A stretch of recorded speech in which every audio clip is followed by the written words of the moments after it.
5 4 3 2 1। कैसा फील हुआ जब ना तो मैं कुछ कर रहा था और ना ही कुछ बोल रहा था? बोरियत हुई? बोर हुए कि अरे यार कुछ करो, कुछ बोलो, हटाओ, स्किप करते हैं, कुछ और देखते हैं, व्हाट्सएप, फेसबुक या इंस्टाग्राम ही यूज कर लेते हैं। लेकिन क्यों हुआ ऐसा? एक बार सोच के देखिए कि क्यों आप, मैं या हमारे तरह कोई और इंसान कुछ घंटे क्या, कुछ मिनट क्या, कुछ सेकंड के लिए भी बिना कुछ सुने, बिना कुछ देखे या फिर बिना कुछ कहे नहीं रह पाता। और ऐसा नहीं है कि ये बस अभी आपके साथ हुआ है।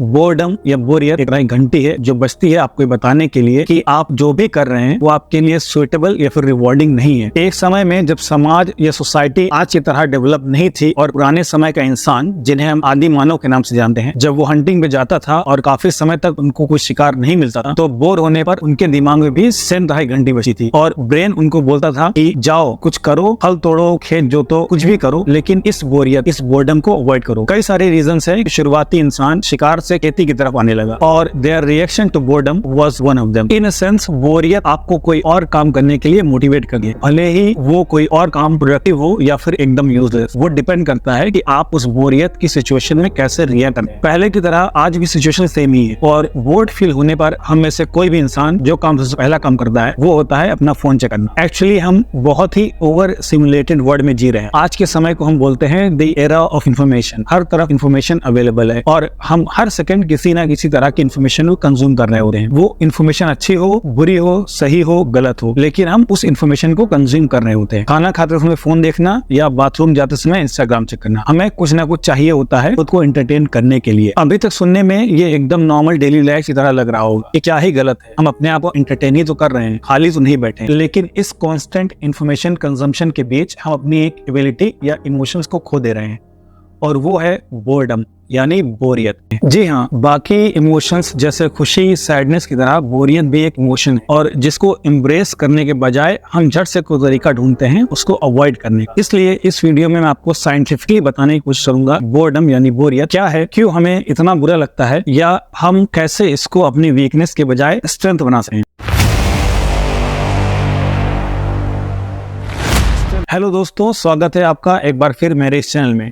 जैसा कि मैंने पहले बताया, आज के टाइम में जब भी हम जरा सा भी बोर होते हैं हम तुरंत अपना फोन उठा लेते हैं और उसमें कुछ ना कुछ करने लगते हैं। भले उसमें करने को कुछ ना हो, आपको कोई कॉल नहीं आया, कोई मैसेज नहीं आया, घंटों फेसबुक और इंस्टाग्राम यूज कर लिया, अब उसमें भी देखने को कुछ नहीं रह गया, लेकिन फिर भी फोन घुमाए जा रहे हैं। कुछ नहीं तो किसी का स्टेटस ही बार बार चेक कर रहे हैं। हम ऐसा कर रहे होते हैं क्योंकि बोर होने पर हमारा ब्रेन इस बोरियत को दूर करने के लिए हमें कुछ और करने को बोल रहा होता है और इस बोरियत को दूर करने के लिए हमारा रिएक्शन बस फोन उठाने या टीवी देखने तक ही सीमित नहीं है। आपको ये जानकर हैरानी होगी कि लोग बोरियत को इतना नापसंद करते हैं कि लोग बोर होने के बजाय पेन यानी दर्द सहना तक पसंद करेंगे। और ये बात मैं कोई हवा में नहीं बोल रहा। जी हाँ, ये बात एक बार नहीं 11 अलग अलग स्टडीज में सेम बात प्रूव हुई है। इसमें से एक है अमेरिका की यूनिवर्सिटी ऑफ वर्जीनिया द्वारा कंडक्ट किया गया एक रिसर्च एक्सपेरिमेंट। इस एक्सपेरिमेंट में पार्टिसिपेंट को एक रूम में 6 से 15 मिनट के लिए बिठाया जाता है और उनको उस रूम में कुछ भी ले जाना अलाउ नहीं किया जाता है, ना ही फोन, कॉपी, पेन, बुक्स, कुछ भी नहीं। पूरे रूम में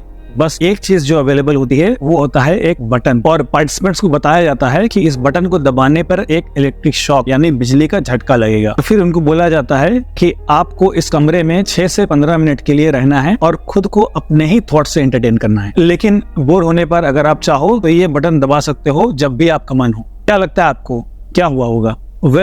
25% से ज्यादा औरतों और 67% से ज्यादा आदमियों ने उस बटन को दबाया और बिजली के झटके खाए। यहाँ पे इंटरेस्टिंग बात यह है कि उन सबको पहले भी वो शॉक दिया गया था, यानी उन सबको मालूम था कि बिजली का झटका कैसा लगता है। और जब उनसे पूछा गया था कि क्या वो लोग इस बिजली के झटके से बचने के लिए पैसे देना पसंद करेंगे अगर देना पड़ा तो, और उस समय पार्टिसिपेंट ने बोला था कि हाँ, मुझसे पैसे भले ले लो लेकिन ये शॉक यानी बिजली का झटका मुझे नहीं चाहिए। यानी उन शॉक्स को अवॉइड करने के लिए लोग पैसे देने को तैयार थे। इस एक्सपेरिमेंट से दो चीजें पता चलती हैं। पहले कि लोग पैसे देकर इलेक्ट्रिक शॉक से बचना ज्यादा पसंद करेंगे और बोर होने के बजाय वो बिजली के झटके खा लेंगे, लेकिन बोर होकर अपने आप को बस अपने थॉट से ही एंटरटेन करना पसंद नहीं करेंगे। अब ये सुनने के बाद अगर आपको लगता है कि वो लोग कुछ स्पेशल थे और आप या हम ऐसे नहीं हैं, तो आप गलत होंगे, क्योंकि सेम चीज एक नहीं कई सारे रिसर्च पेपर या फिर रिसर्च एक्सपेरिमेंट में प्रूव हो चुकी है। यूएस की एक और रिसर्च में पाया गया कि 95% से ज्यादा लोग बोर होने के बजाय कुछ ना कुछ करना ज्यादा पसंद करेंगे और 20% से कम लोगों ने कहा कि वो कुछ करने के बजाय बस अपने ही थॉट से खुद को एंजॉय कर सकते हैं, क्योंकि बोर होना हमें निहायत ही नापसंद है। ओके, लेकिन बोरियत आखिर है क्या? अगर आप किसी से पूछेंगे तो वो आपसे कहेगा कि जब आपके पास करने को कुछ ना हो, लेकिन ये सच नहीं है। असल में बोरियत वो कंडीशन है जिसमें आपके पास करने के जो भी ऑप्शंस अवेलेबल हैं, उसमें से कोई भी ऑप्शंस आपके लिए इंटरेस्टिंग इनफ ना हो, यानी जो भी ऑप्शंस अवेलेबल हैं उसमें से कोई भी ऑप्शंस आपको आकर्षित नहीं कर रहा हो। बोरियत में इंसान कंसंट्रेशन की कमी, रेस्टलेसनेस यानी बेचैनी और सुस्ती यानी थोड़ा लेथार्जिक फील करता है। बोरियत दूर करने के लिए हम बहुत कुछ करते हैं, social media, phone call, chit chat या और भी कुछ, लेकिन इन सब के बीच क्या हम कुछ खो भी रहे हैं? साइंटिफिक रिसर्च या साइंसी तहकीक कहती है हाँ, और जो भी हम खो रहे हैं वो इम्पोर्टेंट है। जब भी आप बोर होते हैं तो आपका दिमाग इधर उधर भटकता है। साइंटिफिक रिसर्च ये कहती है कि ये दिमाग का या फिर जहन का इधर उधर वॉन्डर करना क्रिएटिविटी के लिए काफी इम्पोर्टेंट है। एक और रिसर्च स्टडी में पार्टिसिपेंट्स को रैंडमली कुछ बोरिंग काम दिया जाता है और जिसमें सबसे बोरिंग काम होता है एक फोन डायरेक्टरी को पढ़ना।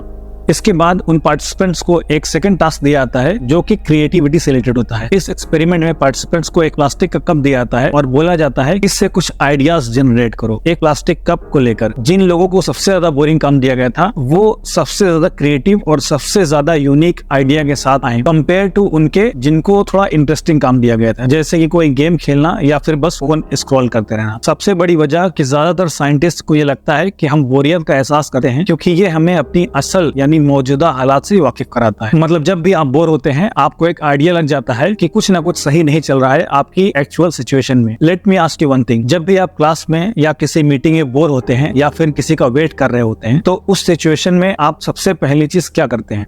बोरियत के एब्सेंस में इंसान एक अनफुलफिलिंग सिचुएशन में ट्रैप्ड रहता है और वो इमोशनली, सोशली और कॉग्निटिवली रिवॉर्डिंग एक्सपीरियंस को मिस कर देता है। इसलिए बोरियत हमारे लिए एक वार्निंग या एक सिग्नल है कि हम जो भी कुछ कर रहे हैं वो हमारे लिए काम नहीं कर रहा है, या एक तरह का पुश है कि हम कुछ और प्रोडक्टिव करें या फिर कुछ और रिवॉर्डिंग करें या फिर अपने गोल्स को चेंज करें। कुछ और रिसर्च से भी पता चलता है कि बोरियत आपको परोपकारी यानी अल्ट्रुइस्टिक बना सकता है। मुमकिन है जब आप एकदम बोर हो जाते हैं या आपको लक्ष्यहीनता का एहसास होता है या ऐसे मालूम होता है कि शायद आप बेमकसद जी रहे हैं, और जब ये फीलिंग और तेज हो जाती है तो आप खुद से एक सवाल करते हैं कि आखिर आप लाइफ में कर क्या रहे हैं। लेकिन इस सूरत हाल की अच्छी बात यह है कि ये आपको दूसरों के बारे में सोचने पर मजबूर कर सकती है कि आप बाकियों के लिए क्या कर रहे हैं। और ये सब बातें मैं बस हवा में नहीं बोल रहा बल्कि साइंटिफिक रिसर्च की बुनियाद पर बोल रहा हूँ। अगर आपको ये रिसर्च पेपर खुद पढ़ने हो तो मैं इनका लिंक नीचे डिस्क्रिप्शन में डाल दूंगा, आप खुद पढ़ सकते हैं। रिसर्च ये भी कहती है कि वो लोग जो ज्यादा बोर होते हैं वो बाकी लोगों के मुकाबले चैरिटी या फिर दान ज्यादा करते हैं। बजाहिर जब आप बोर होते हैं तो आपके लिए मीनिंगफुल काम करने की अपॉर्चुनिटी ज्यादा अवेलेबल होती है, भले वो थोड़ी अनप्लेजेंट ही क्यों ना हो, जैसा कि ब्लड डोनेट करना या फिर जैसा मैंने पहले बताया वो बटन दबाना जिससे आपको बिजली की झटके लगते हैं। सेम तरह ये बेमकसद और एमलेस स्टेट ऑफ माइंड आपको ये ट्रिगर करती है ये सोचने के लिए कि आप अपनी लाइफ के लिए और बेहतर क्या कर सकते हैं, फ्यूचर में क्या करना चाहते हैं, अपना मुस्तकबिल कैसे देखते हैं। इस प्रोसेस को हम बोलते हैं ऑटोबायोग्राफिकल प्लानिंग। एक और स्टडी में पार्टिसिपेंट्स को कुछ ऐसा काम दिया जाता है जिसमें उनको दिमागी सलाहियत का कुछ हिस्सा ही यूज करना हो, और उस स्टडी में पार्टिसिपेंट ने बाकी समय के मुकाबले ज्यादा फ्यूचर प्लानिंग की और ज्यादा सोचा फ्यूचर गोल्स के बारे में। इस स्टडी के कंक्लूजन से पता चलता है कि बोर होना लाइफ में गोल सेट करने के लिए भी काफी इंपॉर्टेंट है। अगर आप भी अपने माइंड को या फिर अपने जहन को बोर नहीं होने देते और आपका दिमाग हर समय बिजी रहता है कुछ ना कुछ करने में, जैसे बस व्हाट्सएप पे किसी का स्टेटस चेक करना या फिर इंस्टाग्राम या फिर फेसबुक ही स्क्रॉल करते रहना, उस सिचुएशन में आपके ब्रेन को वो टाइम नहीं मिल पाता है जिसमें वो आपके लिए बड़ी पिक्चर क्रिएट कर सके या फिर आपको मोटिवेट कर सके लाइफ में बड़े गोल सेट करने के लिए या फिर उनको अचीव करने के लिए। जब भी हम बोर होते हैं बहुत ही छोटे समय में हमारे ब्रेन को एक डिसीजन लेना होता है, फोन उठाएं, कुछ करें, क्या करें। सोचने में तो काफी इजी और मामूली सा फैसला होता है, लेकिन अगर आप ज्यादा सोचे नहीं, पहला जवाब जो आता है वो होता है फोन उठाऊं, देखूं मेरे पसंद के ऐप में क्या चल रहा है। अगर आप थोड़ा यहाँ रेशनली सोचें तो आपको रियलाइज होगा कि उसमें या फिर उन एप्स में या फिर उस फोन में ऐसा कुछ नहीं है जिसकी आपको अभी जरूरत हो। आप खुद ही लगे पड़े हैं उसमें कि कहीं कुछ मिस तो नहीं हो गया। ये सेम वैसा ही है जैसे कुछ लोग बाजार जाते हैं जरूरत का सामान लेने, और कुछ लोग बाजार जाते हैं ये देखने के लिए कि उन्हें किस चीज की जरूरत है। सुनने में काफी सिंपल लगने वाला ये सेंटेंस काफी मीनिंगफुल है। और जब हम फोन निकालने का फैसला कर लेते हैं तो हम ना सिर्फ उस बोरियत को खत्म करने का एक इजी तरीका ढूंढ लेते हैं, बल्कि खुद को भी महरूम कर रहे होते हैं थोड़े और क्रिएटिव बनने से, थोड़े और अल्ट्रुइस्टिक बनने से, अपनी असल सिचुएशन को थोड़ा अच्छे समझने से, और इवेंचुअली अपने फ्यूचर्स के लिए इंपॉर्टेंट गोल सेट करने से। शॉर्ट में हम खुद ही वो इंसान हैं जो अपने आप को वो शॉक या रियलाइजेशन दे सकते हैं जिसके बाद या तो हम बोर्डम को दूर करने का आसान तरीका ढूंढें या फिर अपने थॉट्स को एंजॉय करते हुए कुछ क्रिएटिव करें। इस केस में यहाँ तक कि आप क्या हैं, कौन हैं आखिर, फ्यूचर में क्या बनेंगे, फ्यूचर में क्या करना चाहेंगे, फ्यूचर कैसा होगा, इसलिए थोड़ा टाइम लें और सोचें इससे पहले कि ये ट्रेन छूट जाए। जब भी आप बोर होते हैं आप डे ड्रीम करना शुरू करते हैं, और ये प्रोसेस काफी जरूरी है क्रिएटिविटी के लिए, और ये वो चीज भी है जिसको हम अपनी डेली लाइफ में इम्प्लीमेंट कर सकते हैं। असल में हम बोर होना ही नहीं चाहते। सैंडी मैन इंग्लैंड के एक साइकोलॉजिस्ट हैं जो मैनचेस्टर में माइंड ट्रेनिंग क्लिनिक चलाने के साथ साथ university of central Lancashire UK में लेक्चरर भी हैं। इन्होंने कई सारी बुक्स लिखी हैं जिनमें से एक है the science of boredom, the upside and downside of down time, why boredom is good. इस बुक में वो बताती हैं कि आज के इस दौर में हम बोरियत को एक्सपीरियंस करने के बजाय लेफ्ट राइट स्वाइप या स्क्रॉल कर दे रहे हैं, और ऐसा करने से हम अपने आप को बोरियत और उदासीनता के और गहरे गड्ढे में डाल रहे हो। क्योंकि जब भी हम फोन स्क्रॉल कर रहे होते हैं हम अपने दिमाग को कहीं और कुछ और सोचने से रोक रहे होते हैं, और हम बोरियत का सोल्यूशन ढूंढने के बजाय उसको बस ढक दे रहे होते हैं। ये वैसा ही है जैसा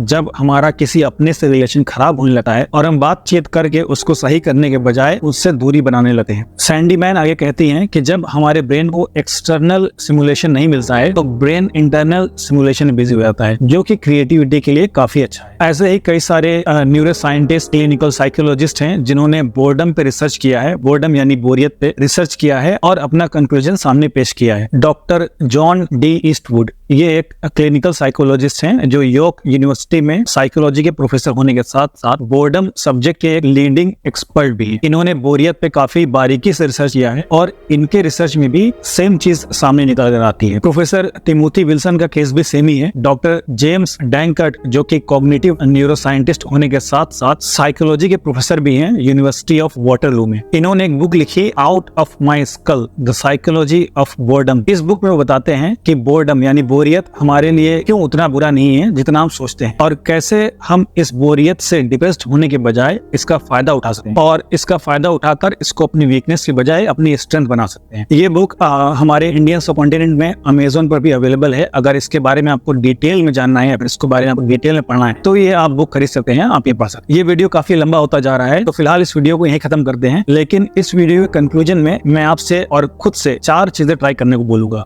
फर्स्ट, अपने आप को टाइम दें, अपनी खुद की कंपनी को एंजॉय करना सीखें। सेकंड, आप जब भी बोर हो तुरंत उसको अवॉइड करने का ऑप्शन ना ढूंढें। थर्ड, फोन या बाकी गैजेट्स का यूज अभी करें जब आपकी उसको जरूरत हो। फोर्थ, अपने थॉट से ही खुद को एंटरटेन करें और देखें कि आप अपनी लाइफ में क्या बदलाव ला सकते हैं। अपने ही थॉट से खुद को एंटरटेन करते हुए कुछ लोगों ने दुनिया बदल दी, जिसमें से पहले हैं सर आइजैक न्यूटन। अक्सर हमने जोक्स सुने होंगे कि न्यूटन ने सेब गिरता देखा और उसने ग्रेविटी डिस्कवर कर दी, लेकिन उन्होंने बस ये नहीं सोचा कि एप्पल क्यों गिरा, उन्होंने ये भी सोचा कि अगर एप्पल गिरता है तो क्या चांद भी गिरता है, और उसका आंसर है हाँ, लेकिन इसकी बात करेंगे हम नेक्स्ट वीडियो में। सेकेंड इंसान है अल्बर्ट आइंस्टाइन। स्विट्जरलैंड में अपने ऑफिस में बैठे हुए अल्बर्ट आइंस्टाइन सामने की बिल्डिंग के बाहर एक आदमी को देखते हैं और सोचते हैं कि अगर ये आदमी गिरेगा तो उसे अपना खुद का वजन फील नहीं होगा, और उनके इसी थॉट से आया उनका इक्विवेलेंस प्रिंसिपल। आइंस्टाइन अपने इस थॉट को आइंस्टाइन ने कहा the happiest thought of my life. बात करेंगे इन दोनों टॉपिक्स पे डिटेल में अगले वीडियो में। इस वीडियो में बस इतना ही, मिलते हैं अगले वीडियो में। But if you want to read the research study that I have mentioned this video, I am going to leave all the links in the description below. You can go and check it out. So see you in the next video.